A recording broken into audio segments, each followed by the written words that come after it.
Tsaka peach mango, yan tatlo. Pahawak ko muna siya sa inyo, ma'am, para may idea din kayo, di ba? Lambot, di ba? Lambot siya. Pang breakfast, ma'am. Ano pa ba yung gusto nila dito, ma'am? Bibili ka pa nito or yun na lang? Yun na lang. Pero magkaiba din sila flavor, ma'am.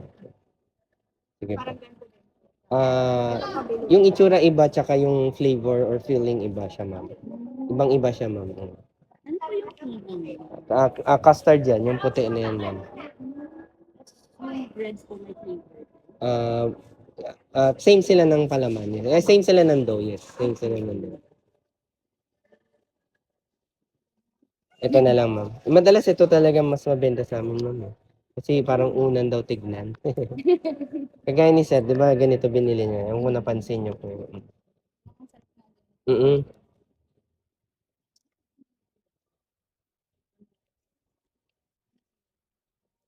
Hello, Sir. Mochi buns. Parang siyang ano lang. Mm. Unang. Oh, parang unan nga daw po sabi nila eh.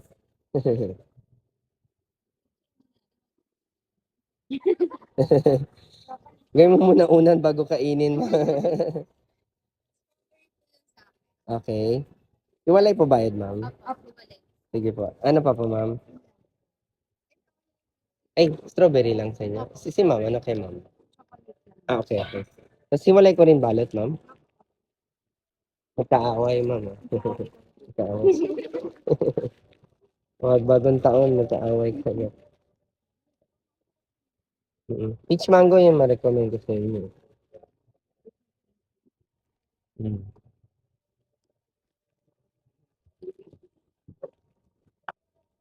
Isang 120, isang 130, ma'am. Yung isa po ba, e-wallet? Ngayon, palagay na lang. Cash po pera. Sige po. Thank you, ma'am. Thank you po. Ano po?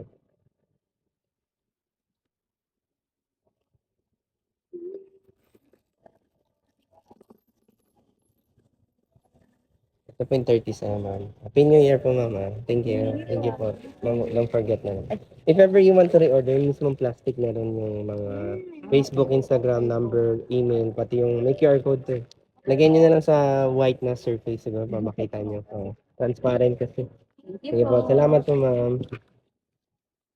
Ay, ma'am. Mochi buns. Grabe mo naman ano yun. Hindi yan tayo araw-araw. Diba? Hindi na maghihirap yung pamilya ko. Hindi na, siyempre, it came from a traditional Chinese way na, siyempre, family first. Give back to them first. Diba? Serve them first before serving yourself. Hi, ma'am, mochi buns. Yan, ganyan ako pinalaki. Unahin mo is give back sa family mo. Lalo na sa parents ko.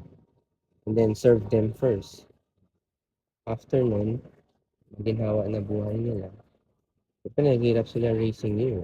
And then, saka lang sarili natin. That's the time we can enjoy. Para yung mga future na generation, hindi na maghirap.